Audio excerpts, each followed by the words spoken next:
Oi, Juliana. Tudo bom?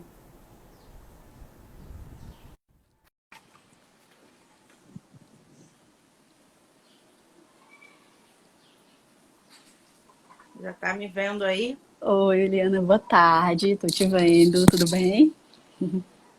Tudo bem? E Me escuta? você? Me escuta bem? Sim, Tudo em paz aqui em casa, né? Porque Fortaleza é aquele caos. Acho que Rio de Janeiro também, né? sim. Por conta desse momento. Tô até Todo tempo em ensaiando aqui. casa.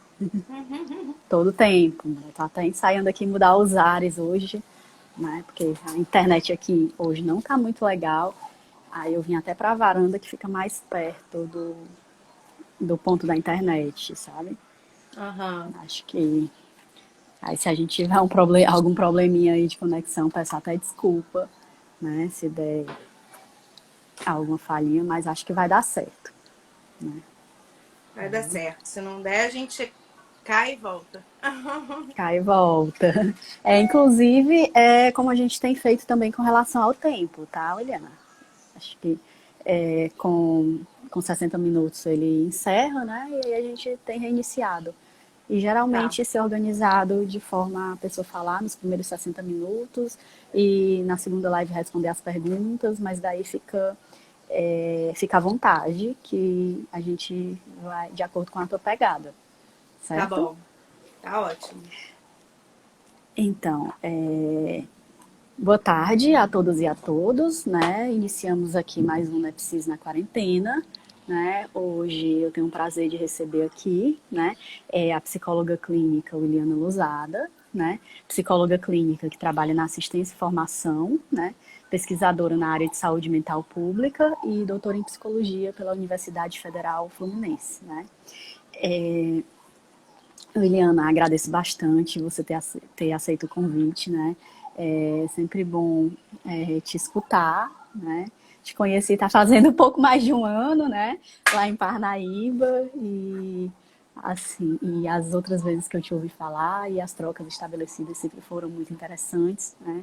E aí por isso o convite para você estar aqui é, ampliando sua fala e contribuindo também com nós do Núcleo de Estudos e Pesquisas em Comunicação, Identidades e Subjetividades e com as pessoas que têm nos acompanhado também aqui nesse projeto que é o Nepsis na Quarentena, né?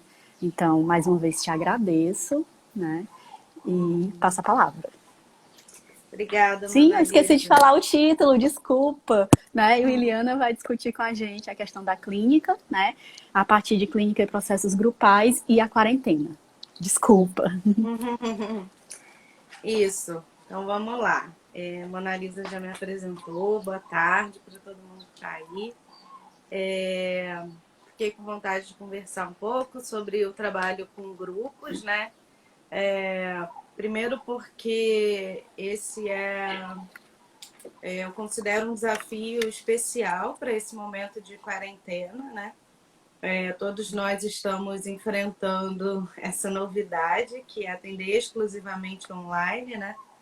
Muita gente já fazia atendimentos online, mas coisas mais pontuais. Poucas pessoas, de que eu conheço ninguém, atendia só nesse modelo, né?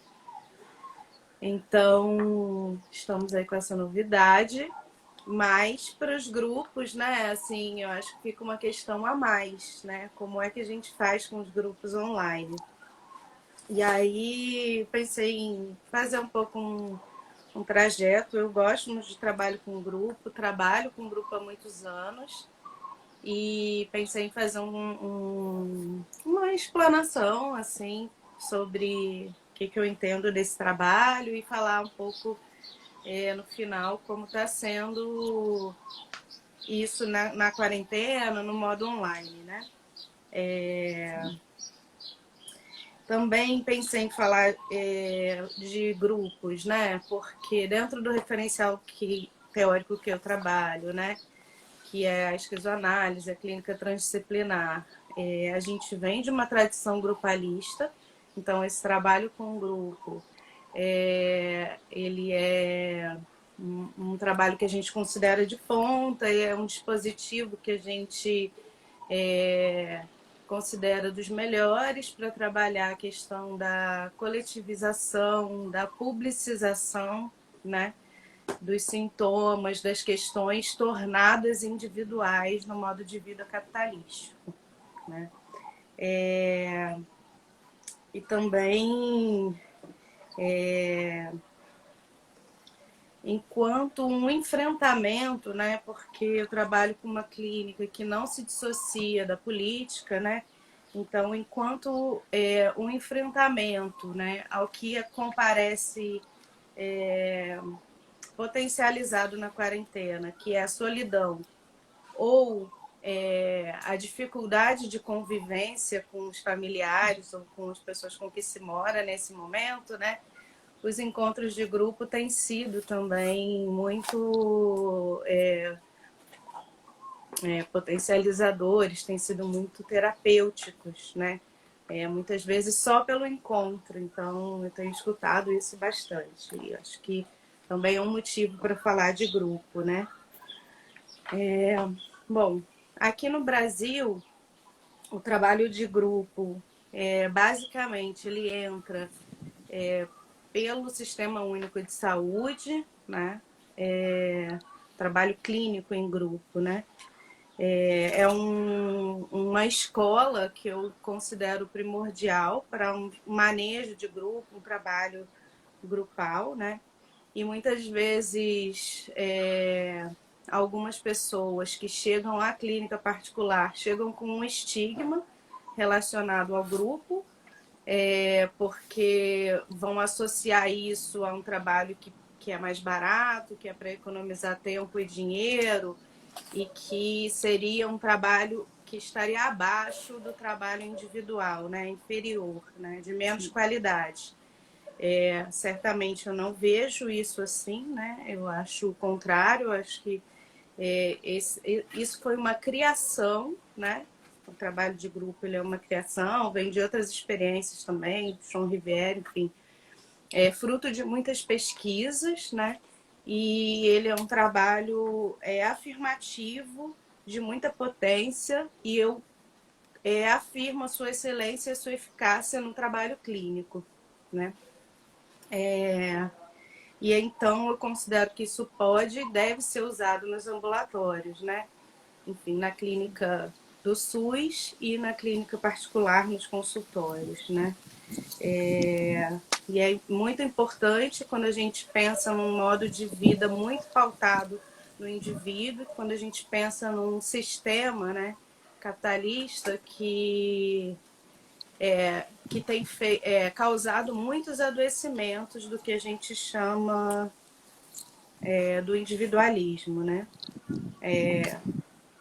Então, entendo o trabalho de grupo como essa potência, como um trabalho que ativa e acelera muitas vezes o trabalho analítico, né? E desenvolve também a possibilidade de ser e estar no mundo em coletivo, né? Em multiplicidade, né? Bom, como eu falei, o SUS ele é o locus primordial para se aprender esse manejo e esse trabalho. E aí eu vou destacar alguns dispositivos grupais que a gente pode ver no SUS, não só, mas primeiramente, que são as oficinas terapêuticas, os grupos de escuta estrito sensu, grupos de acolhimento, supervisões clínico-institucional e reunião de equipe, né? Por que eu estou destacando esses dispositivos? Estou colocando todos numa mesma linha, né? Porque assim como a gente não separa clínica e política, a gente não separa o trabalhador, o trabalho clínico dos processos de trabalho. Então, a supervisão e as reuniões de equipe, elas entram também nesse lugar, tanto de formação quanto do próprio conhecimento pessoal, né? E da ativação da coletividade. São lugares onde a gente aprende a tratar questões supostamente individuais como públicas e políticas, né? Então, eu venho de alguns anos de trabalho no SUS, tenho uma formação muito vinculada ao SUS, especificamente na saúde mental pública. Alguns anos também de pesquisa e eu gosto sempre de atribuir muito a minha formação a esse lugar por onde eu passei, onde eu trabalhei, né? E aí, onde eu ganhei muita experiência clínica, muito manejo clínico. Dos dispositivos que eu mais recentemente sigo trabalhando em grupo, então eu destaco o grupo analítico, supervisão e aula, né? Estou aqui falando pelo perfil da formação em esquizoanálise, que é um projeto então com 2 colegas, o Eduardo e o André, que a gente aposta desse dispositivo grupal para formar pessoas clinicamente, né? Então as aulas são todas coletivas, né? Isso é um espaço muito importante de troca. É fundamental que seja assim, que sejam aulas coletivas. Ali a gente lida com diferenças no conhecimento, diferenças no modo de lidar com as leituras, com os textos, com os entendimentos. E aí a gente constrói uma relação, né, do conceito enquanto ferramenta, né? O conceito enquanto operador clínico, né? A formação clínica ela não pode ser uma formação estrita de exposição sobre a psicanálise ou sobre algum modelo clínico, nem sobre filosofia, né, exclusivamente. Mas ela é a transição desse arcabouço teórico da parte racional para esse arcabouço enquanto operador clínico. Estar em grupo e olhar para isso, né? E como isso acontece nos diferentes corpos, nos diferentes seres, faz muita diferença, é muito potente. É mais potente do que a forma individual, assim a gente vai entendendo, né? A supervisão clínico-institucional também, né? É um dispositivo que é usado na clínica há muitos anos, a supervisão clínica, né? Quando a gente adiciona o clínico institucional, ou seja, as instituições, os processos de trabalho, os processos políticos, né? Os modos de existência, eles estão todos incluídos, né, nessa supervisão. A gente importa isso, certamente, do SUS, né? E a gente trabalha, então, com supervisão clínica institucional em grupo, né? Também os dispositivos mais tradicionais na formação clínica, que dizem respeito à supervisão, costumam ser individuais, ou 1 para 1, né? E a gente trabalha com isso em grupo e em roda, o que é muitíssimo interessante, né? Como, ao mesmo tempo, com esse dispositivo, a gente amplia a formação, não só de clínicos, como de supervisores também, porque nessa roda se aprende a supervisionar, à medida que se é supervisionado. Todos são co-supervisores, né? Então, assim, é participativo o processo, né? Não é hierárquico. E esse é um outro ponto muito importante do grupo. O grupo nos ajuda a desenvolver, a dissolver as hierarquias, né? E a gente trabalhar muito mais na ideia de transversalidade, né? Que é o que a gente tem construído enquanto teoria, que não é vertical, nem é horizontal, é transversal, né? Como essas diferenças se cortam e se trocam e se tocam todo o tempo, né?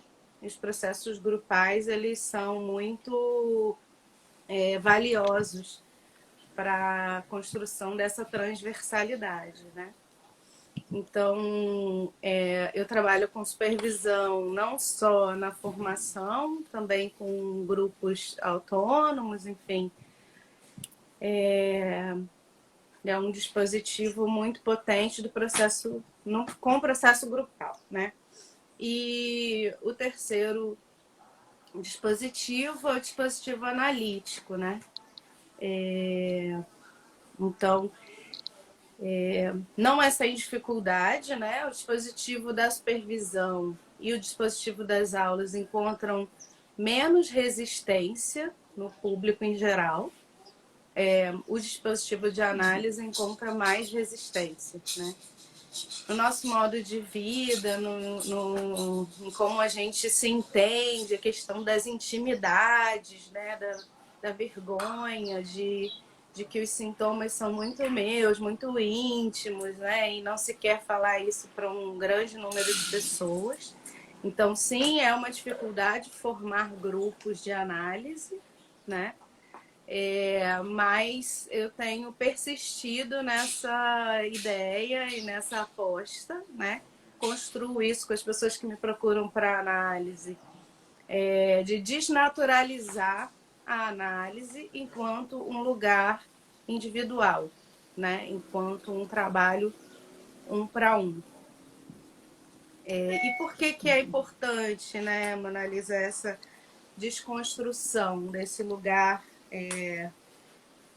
individualizado? Porque eu tenho entendido que a análise ela é justamente, né, o que a gente chama de devolver o produto ao processo de produção.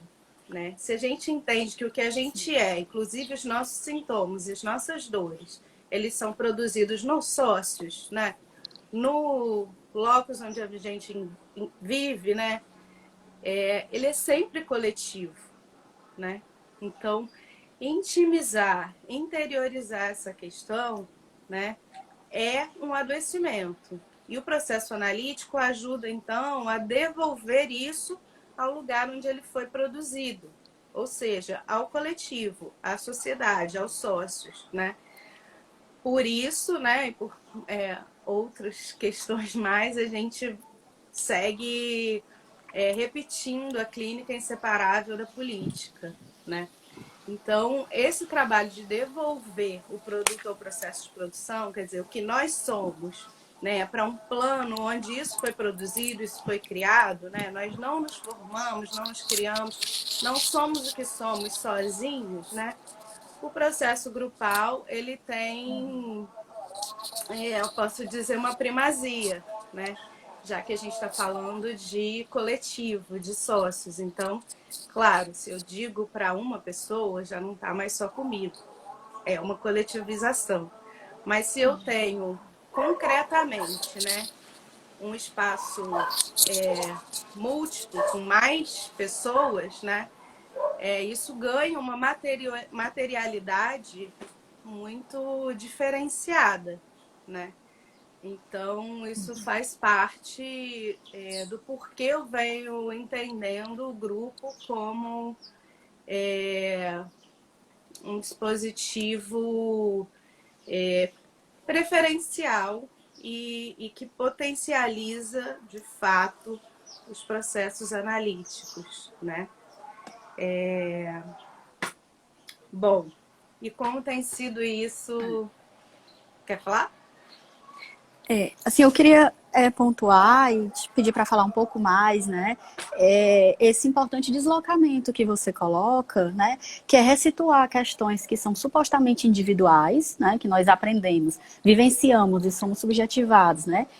Subjetivadas enquanto processos individuais e nos próprios cursos de psicologia, né? Muitas vezes nós estamos aí aprendendo questões da subjetividade da clínica como questões individuais, né? E aí você pontua esse deslocamento que passa por ressituar essas questões supostamente individuais no âmbito coletivo, né? E quando se coletiviza essas questões, a gente adentra numa interface, né, que, a meu ver, é fundante dessa proposta de trabalho a partir de uma clínica esquizoanalítica, né, da transversalidade, etc., que é pensar a clínica como inseparável da política, né? E aí eu queria clínica e política como eixos trançados mesmo, né? E aí eu queria, por Uhum. favor, Williana, que você falasse um pouquinho mais sobre essa relação entre clínica e política como base de um trabalho tanto analítico quanto que se desdobra num trabalho grupal. Uhum. É, bom, eu acho que o principal conceito operador, vou usar assim, né, para esse deslocamento, é a gente trabalhar com o conceito de produção de subjetividade e não com o conceito de indivíduo, né? Então, o que eu trato, o que eu cuido, o que eu estudo, né, para o que eu olho, é para um processo de subjetivação, né? Uma produção de subjetividade, né? Isso amplia o sentido das existências e dos modos de existir, né? Se eu entendo o indivíduo enquanto uma forma fechada e única, né, que pode ter sua essência ou que, enfim, é destacado desses sócios, que não é produzido nesses sócios, né? Isso fica mais solitário, né? E aí esse entendimento de um modo de existência, né, de um indivíduo, carrega consigo uma série de intervenções e de um ethos de uma clínica que vai na rasteira aí no rastro de um indivíduo, né? Então eu tenho ali um bloco fechado, né? Sobre o que eu teria que descobrir coisas que estão numa profundidade, né? Mas que já estão lá. Se eu trabalho com uma noção de produção de subjetividade, né? Então eu tenho um mundo onde nós somos produzidos, criados, formados, forjados, né? Isso vai se associar aos processos de produção como um todo, aos modos de trabalho, a uma série de situações e contextos políticos, históricos, sociais, né? Então, o sujeito é o que também o forma, né?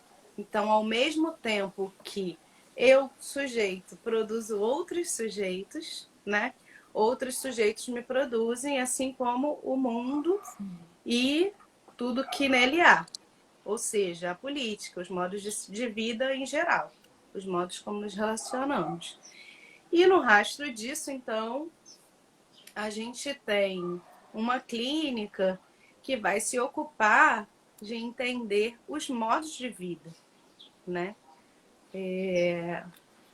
Ampliar, então, o que seria um modo de existência, né?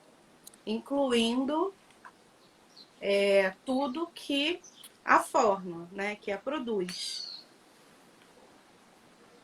Que produz esse modo de existência.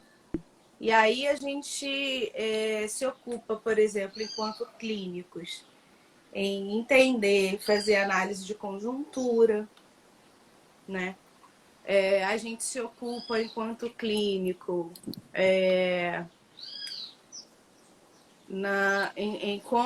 qual é o sistema político que está em vigor. Ixi, paralisou. Tá ouvindo? Você deu uma Tô te pausa aí ouvindo para mim. bem. Foi, ixi, a minha internet Agora aqui, já eu voltou. acho. Pra mim a imagem ficou embaçada, mas eu tô te escutando bem. Tá. Então é isso, a gente se ocupa da política, a gente se ocupa dos modos de vida, a gente se ocupa em como se produz, em como se trabalha, e como se relaciona afetivamente, né? E isso entra na análise, como que isso entra na análise, né?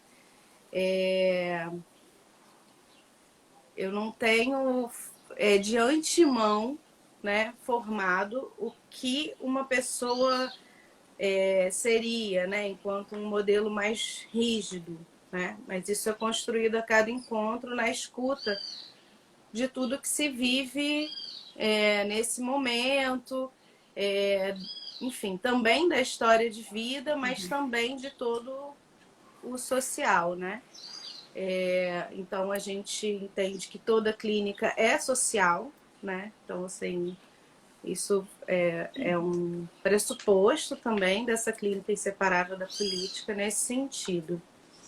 Então, o que eu poderia comentar mais é isso, né? Assim, trabalhamos com o conceito de produção de subjetividade e não de um sujeito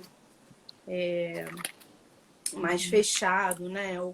A gente não trabalha com uma forma, a gente trabalha com formações, né? Com formações subjetivas. Né? Isso é muito fluido, né? Sim. Isso parece bem importante também, né, para a gente pensar uma ampliação da clínica, né? Uma clínica que possa falar e se destinar também a outros sujeitos que não aquele sujeito que a psicologia normatizou como sujeito da clínica psicológica, né? E aí poder falar, por exemplo, né? E aí eu vou tomar como exemplo as populações que eu tenho trabalhado, mais especificamente a população em situação de rua, que muitas vezes as nossas teorias e as nossas práticas não dão conta de falar a essas pessoas, né? Porque é um modelo de sujeito, um modelo de indivíduo, ou até um modelo de subjetividade e de inconsciente que pouco dialoga com essas existências, né? E aí, quando você traz esses deslocamentos e essa clínica que se ocupa dos modos de vida, se ocupa também das pluralidades desses modos de vida, né? Buscando entendê-los a partir dos espaços e dos referentes que eles se forjam, né? Uhum. Isso, e aí a gente prioriza não o que igualaria as pessoas, né? Não um sistema subjetivo onde os humanos se enquadrariam. A gente prioriza as diferenças, né? E aí, então, vem um dos nomes para essa clínica, que é a clínica da diferença, né? Que vem da filosofia da diferença, enfim, mas que tem a ver com isso, né? Que a gente se pauta pelas diferenças e não pelo que iguala, né? Isso também é uma noção importante, né? E aí, nesse sentido, trabalhar com o grupo é também olhar para o grupo como uma forma subjetiva. E a gente não diferencia porque que a gente trabalha com. No mesmo grupo, por exemplo, a gente supervisiona casos de pessoas que trabalham em instituições, casos de pessoas que atendem em consultório, casos de pessoas que estão elas mesmas com questões sobre o seu processo de trabalho. Então, uma pessoa, um psicólogo, uma psicóloga pode ser um caso para uma supervisão, né? E isso tudo junto, porque a gente não vai diferenciar o que é um caso clínico por ser o caso de uma pessoa que você está trazendo, de um indivíduo, né? O caso clínico é essa situação problema que se constrói à medida que você fala do caso, né? Então, o caso ele é a própria construção do caso enquanto um problema clínico, um problema a ser analisado, né? Então, tá tudo bem para a gente está supervisionando um grupo de pessoas que só trabalham institucionalmente e às vezes nem atendem, trabalham com saúde do trabalhador, por exemplo, né? Não atendem diretamente. Mas são casos que se entrecruzam, né? A gente trabalha numa perspectiva da análise institucional, justamente, né? Afirmando aí a análise institucional enquanto clínica, né? Porque ativa processos analíticos, né? Dos modos de vida, dos processos de trabalho, né? Dos modos de existência, das relações interpessoais, das relações de trabalho, enfim. Então, nesse mesmo sentido, a gente não separa muito como é que a gente trabalha com um atendimento individual e um atendimento em grupo, né? São diferentes, mas a formação ela vai nessa mesma direção para as duas situações. Isso vai depender do dispositivo da sua escolha, né? Um grupo é um modo uma produção subjetiva, né? E ele precisa ser analisado enquanto tal. O que a gente desenvolve certamente e que vai tornando diferente enquanto profissional é a possibilidade de manejo, né? Quando você fala da população de rua, né, por exemplo, você que estuda mais isso, que está mais nessa frente, certamente tem muito mais recurso de manejo para estar com essa população do que eu, que nunca trabalhei com população de rua. Ao passo que, se eu for falar da clínica da psicose, por exemplo, né, ou das pessoas que estão inseridas numa malha psiquiátrica, né, eu posso falar de um lugar de mais manejo, visto que eu tenho alguns anos de estrada aí nessa prática, né? É isso? Dessa Sim. pergunta? Bom, Sim. eu acho que dá muito papo essa história, né, Mona Lisa?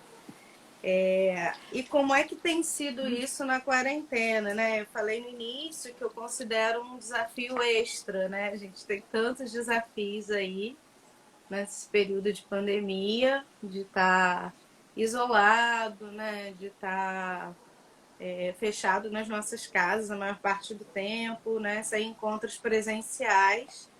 E a gente foi desenvolvendo um pouco mais a nossa habilidade para trabalhar online, com a exigência, né, desse jeito de trabalhar. E com o caso dos grupos, inicialmente foi um susto para mim. Eu pensei, bom, vou ter que fechar meus grupos, como vai ser, né? Será que vai existir isso online? E fui topando a experiência. Então, eu dou hoje, eu dou uma supervisão em grupo, faço supervisão em grupo e atendo o grupo, né, de análise.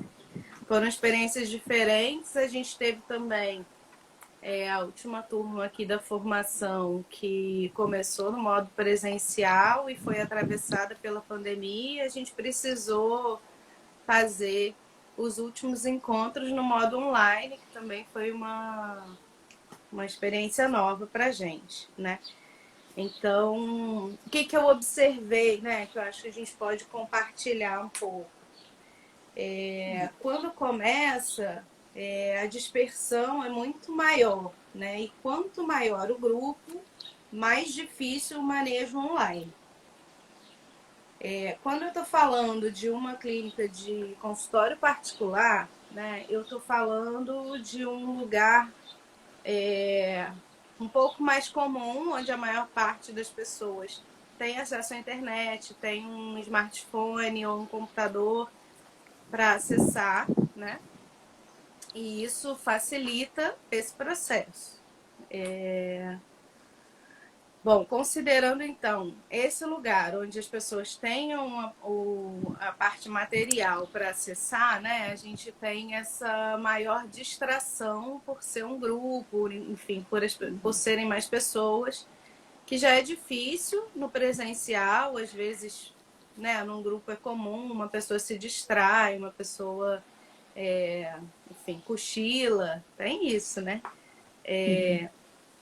E aí no modo online tem essa dificuldade a mais. Tem a dificuldade também da internet, né? Porque a gente tem, sei lá, se for um grupo de 5 pessoas, 5 internets têm que estar estáveis naquela, sei lá, 1h30, 2 horas que você está fazendo o grupo. E aí muitas vezes uma internet não está estável, e aí isso interfere no grupo inteiro, que às vezes espera, às vezes continua, mas tem que retomar quando o outro volta. Ou aí a pessoa não consegue ficar no grupo porque a internet não volta de jeito nenhum. São problemas novos para o trabalho grupal nesse período da quarentena, né? Nesse primeiro pressuposto. No outro pressuposto, onde as pessoas não têm dispositivos físicos para tratar, né? Muitos psicólogos têm trabalhado por telefone, né? O que em grupo não vi funcionar. Eu não sei se tem uma chamada que não seja de internet em grupo. Não Conheço conheço. também. Então, isso é um fator, infelizmente, que inviabiliza, né? Se a pessoa não tiver acesso aos dispositivos. Tem gente fazendo, né, nesses casos, grupos em locais abertos, em locais públicos, para as pessoas que precisam muito de atendimento, né? Então, com um distanciamento num local público, essa seria uma possibilidade, né? E tem gente migrando, né, desmontando seus grupos provisoriamente até que a quarentena passe, né? Uma coisa que, voltando ao modo online, né? Caso o grupo inteiro então possa e tenha os dispositivos físicos, uma coisa que eu reparei também que faz diferença é pedir que todos deixem as suas câmeras e microfones ligados, né? É muito comum nas reuniões que as pessoas desliguem suas câmeras e microfones, ou só o microfone ou só a câmera, né? E vão fazer outras coisas. Quer dizer, isso desativa um modo que é todo mundo poder se ver, que é uma interação para além de quem está falando, né? Que a gente se olhe, que a gente veja gestos. Então, eu tenho feito orientações para as pessoas que vão trabalhar em grupo nesse sentido, de que testem seus equipamentos antes, que tentem, né, preparar ao máximo e ter um lugar mais reservado um pouco, que não tenha muito barulho, enfim, e que possa manter, então, a sua câmera e o seu microfone ligados, porque, de alguma maneira, pensando nesse novo sentido de conexão que ganha um voo nesse momento, né? É uma maneira da gente estar mais conectados.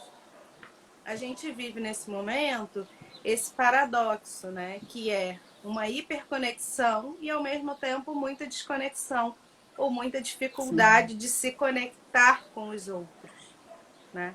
Então, já nesses 2 meses e um pouquinho, eu venho observando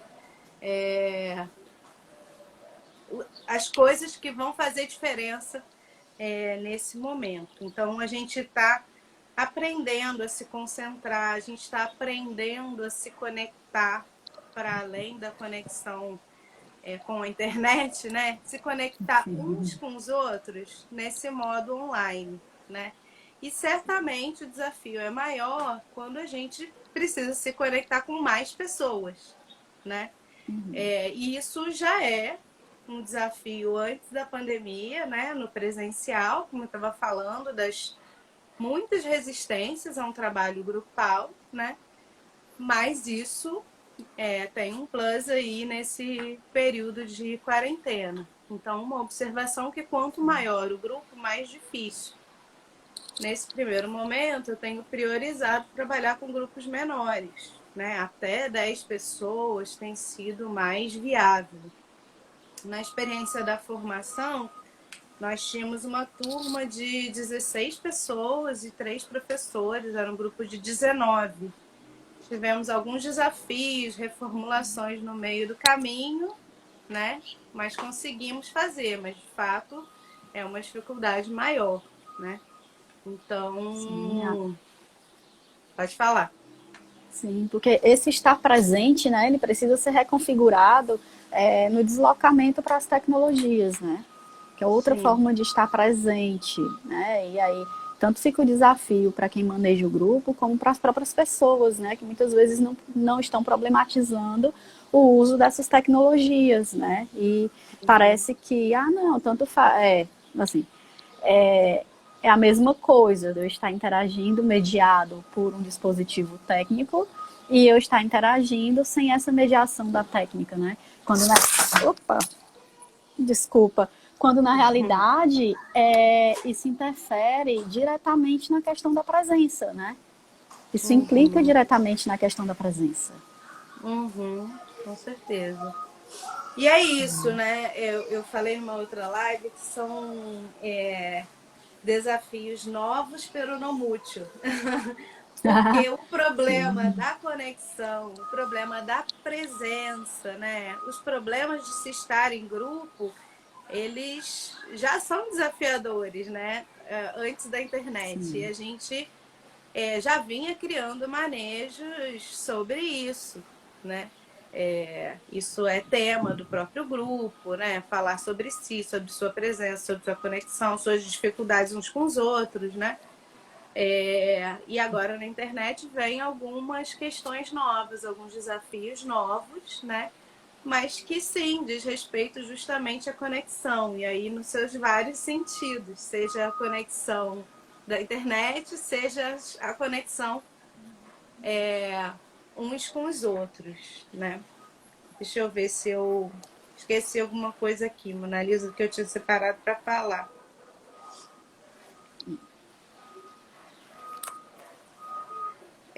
Sim, também sobre o que já nesses 2 meses a gente vem desenvolvendo quanto estratégia para atendimento online, sobre incluir os problemas que acontecem no meio de uma sessão na própria sessão, né? Isso também acontece no modo presencial, são coisas que a gente lida, sei lá, você está na sua sala e de repente começa uma obra na sala do lado, né? Como é que você vai manejar com isso, né? São interrupções inesperadas, né? E no modo online é a internet que cai, é uma internet que falha, às vezes uma coisa importante que foi dito não se ouviu, né?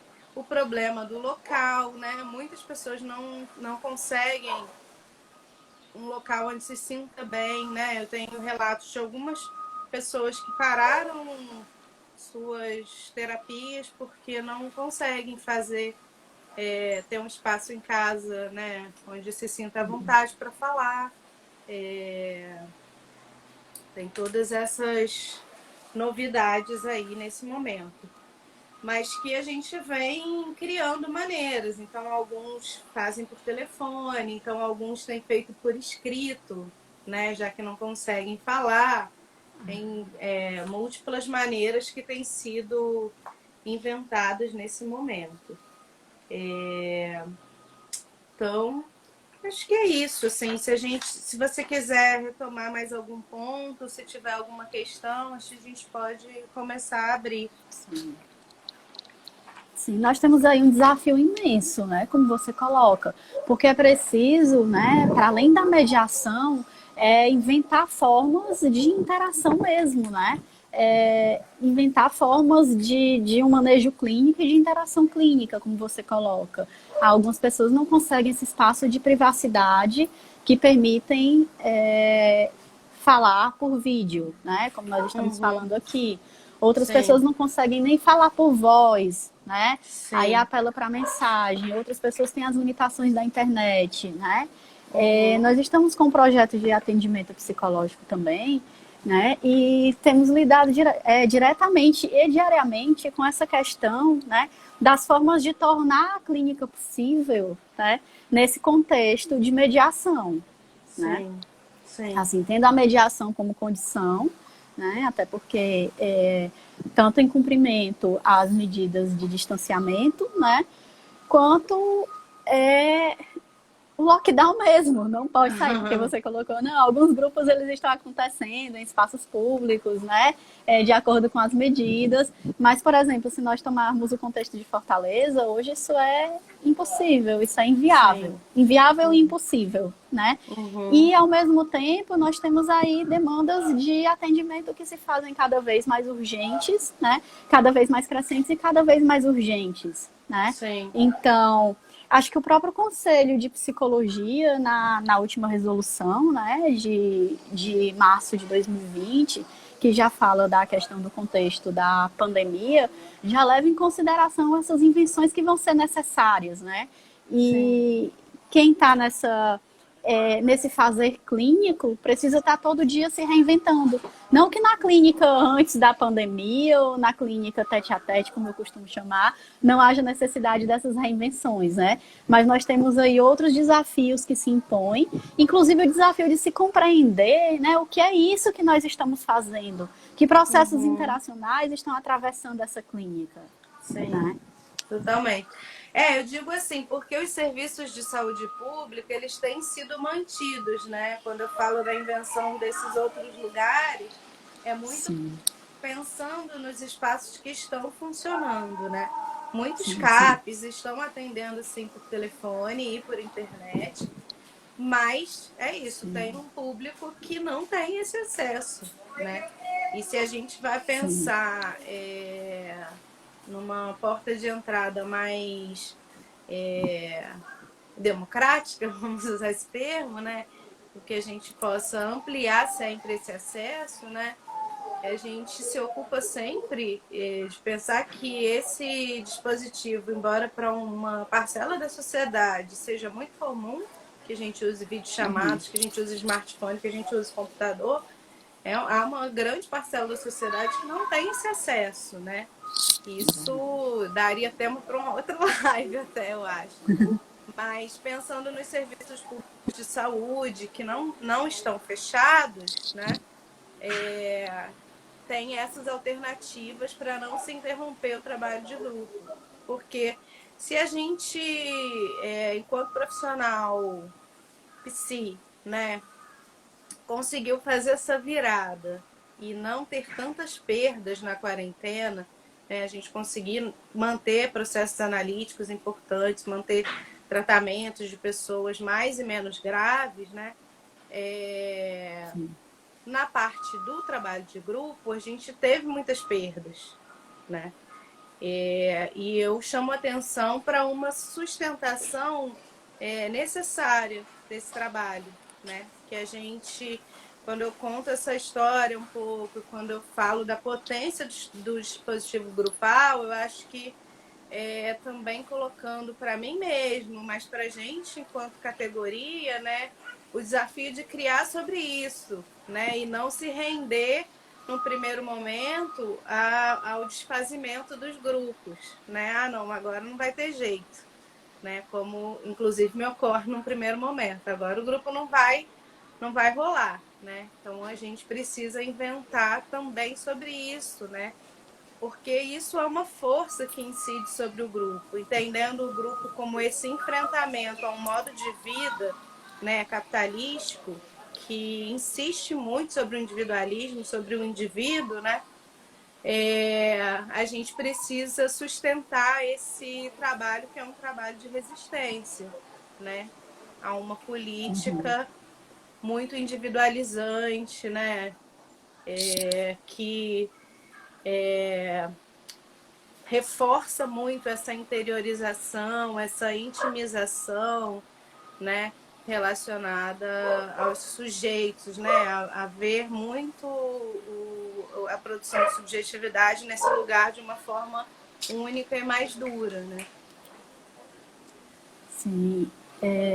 E acredito também, Williana, que essa questão de enfrentamento, né, ao individualismo, ela dialoga diretamente com o que nós estamos vivendo na pandemia, né?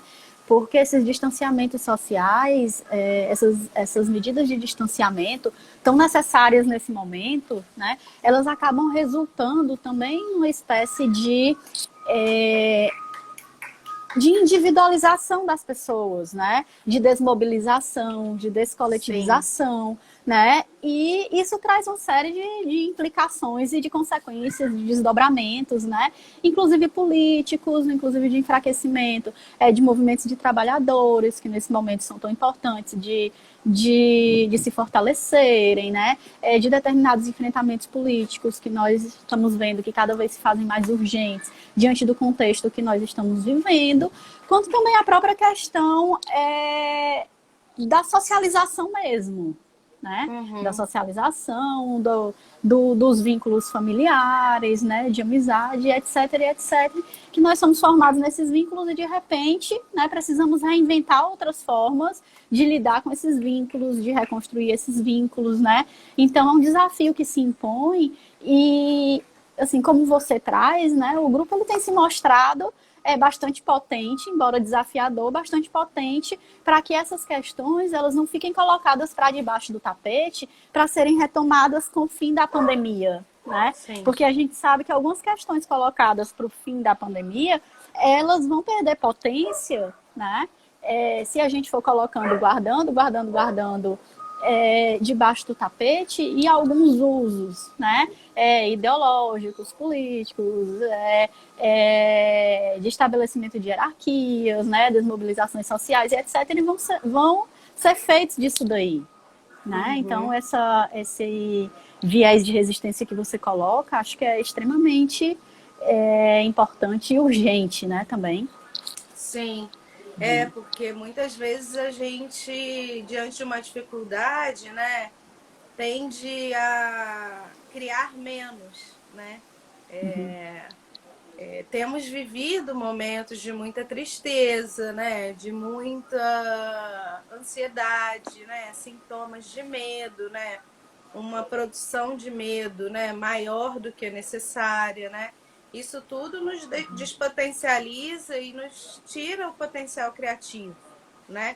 E é um momento que mais nos exige nos recriar, seja nos nossos modos de viver e principalmente nos nossos modos de trabalhar, né?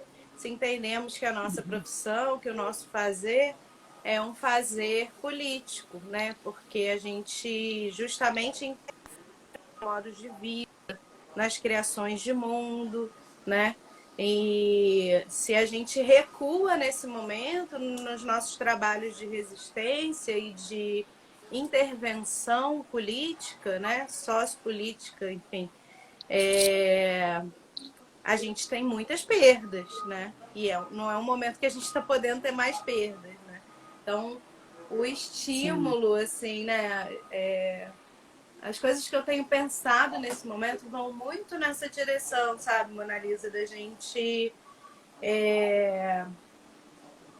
agora lançar mão dos recursos que a gente criou ao longo desse tempo, né, dos nossos trabalhos de análise e resistir, né, insistir numa reinvenção de si, numa reinvenção dos seus modos de trabalhar. Sim, é possível uma clínica online, é possível um bom trabalho clínico online, é possível um bom trabalho clínico grupal online, né?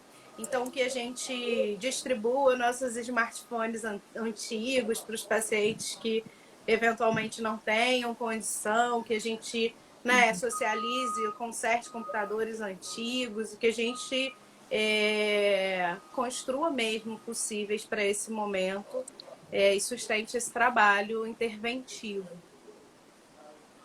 Sim, me dá um ânimo te escutar, falar dessas coisas, trazer essa dimensão de potência, né? Porque eu acho que o que está nos faltando nesse momento, muitas vezes, né, é essa potência de vida mesmo, né? É retomar a vida, é enxergar a vida, né? Sim. Nesse momento em que a pandemia traz para a gente o retrato da morte, o medo da morte, né? Enfim, os temores, as O inseguranças, tema né? da morte está muito presente, né? Eu acho que a gente precisa manter esse diálogo muito com a vida, porque se a gente está cumprindo as medidas de isolamento, é porque a gente está conectado com a vida, né? De alguma maneira, né?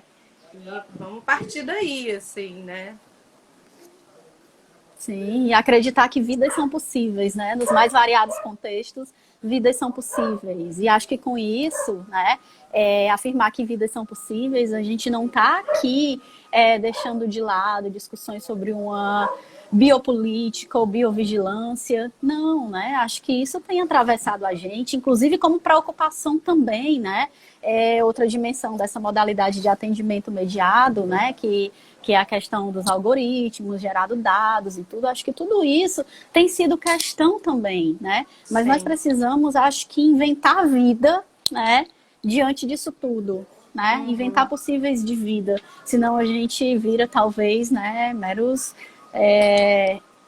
não existências, né, mas meros sobreviventes E nesse reféns, né? contexto, né? Reféns dessa história, né? A gente Isso. precisa lidar já há muito tempo, agora está ampliado, mas a gente precisa lidar já há muito tempo com essa invasão da nossa privacidade, com a venda dos nossos dados, né? Por qualquer coisa que a Sim. gente fale. O André até falou na outra live, assim, né? Alguém perguntou sobre a segurança dos aplicativos. Aí o André falou, a gente atendendo com o celular desligado, com o celular travado, né? Numa sessão, a gente está sendo ouvido, né? Já Sim, estávamos sendo ouvidos, já né? Quem nunca estávamos. teve a experiência de falar, sei lá, de uma máquina de lavar roupa e abrir o celular e tá lá te oferecendo uma propaganda, né? Os e-mails que a gente troca, então isso já é uma realidade para nós. E a gente precisa fazer um enfrentamento real a isso, né? Na nossa existência. E não sendo refém disso, de ter que esconder meus dados a todo tempo, né? O que eu vou fazer? Sim, sim. Né?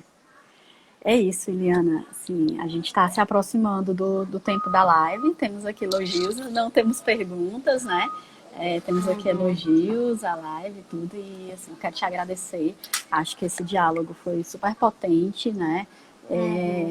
Para mim mesmo foi esclarecedor de uma série de questões que eu te digo aqui, da dificuldade em trabalhar com determinados grupos, né? Até porque quando a gente pensa em grupos, muitas vezes a gente está pensando naquele modelo instituído de grupos, né? E grupos assumem várias formações possíveis, né? Organizados, institucionalizados, desinstitucionalizados, né? Grupos que ocasionais, né? Enfim, as mais variadas configurações possíveis. E aí eu estou falando, por exemplo, né? Ao trabalhar com população em situação de rua, nós estamos trabalhando com grupos, mas que a gente não consegue formar um grupo bonitinho naquele modelo de estar todo mundo sentadinho, né, compactando das mesmas ideias, até porque muitas vezes nós temos pessoas que são brigadas, um ameaça à vida de outro, e etc, né? Mas o próprio grupo, ele precisa se redefinir, né? Enquanto prática, enquanto conceito também, né? A gente precisa sair daqueles modelos do grupo, da dinâmica de grupo, né? E eu sei que é isso que vocês fazem, e aí você trazendo essa sua experiência pra gente é bastante rico, assim, acho que a gente tem muito a aprender te escutando e pensando e potencializando essas questões, né? Até para a gente pensar uma outra questão, né? Que é o desafio da inclusão, né? De uma atenção psicológica que seja inclusiva diante dessas limitações da pandemia, né? Sim, totalmente. A gente tem também esse grupo de escuta sobre a quarentena que está sendo oferecido pelos alunos da formação, né? Assim, e tem sido muito bacana e muito potente. É isso, minha fala é bem nesse sentido, Mona Lisa, da criação de possíveis. É uma fala positiva mesmo, né? Para a gente ativar as nossas potências nesse momento. Que bom. É uma fala Foi ótimo assim, conversar com você. te agradeço bastante. Nosso tempo aqui está chegando ao fim, né? Nós temos 1 minuto e 13 segundos, né? Só, então eu vou pegar esse momento final para te agradecer, né? E dizer que foi muito bom te escutar. E essa fala muito potente, que traz esperança para a gente, que acho que é o que a gente está mais precisando nesse momento, né? Então, muito obrigada, Miliana, por ter aceito o convite. Muito obrigada. Muito obrigada por essa fala maravilhosa, por essa live, né, bastante enriquecedora. Agradeço também a todos e a todas que estão aqui presentes, né, em mais um Nepsis na quarentena. E aproveito para anunciar também o nosso próximo participante do Nepsis na quarentena, que é o professor Samuel Pires, conversando sobre tecnologias digitais e educação em tempos de Covid, percepções socioculturais. Muito obrigada. Legal, parabéns pelo projeto. Obrigada também. Tchau. Obrigada, tchau, tchau, gente. Obrigada pela presença e até terça.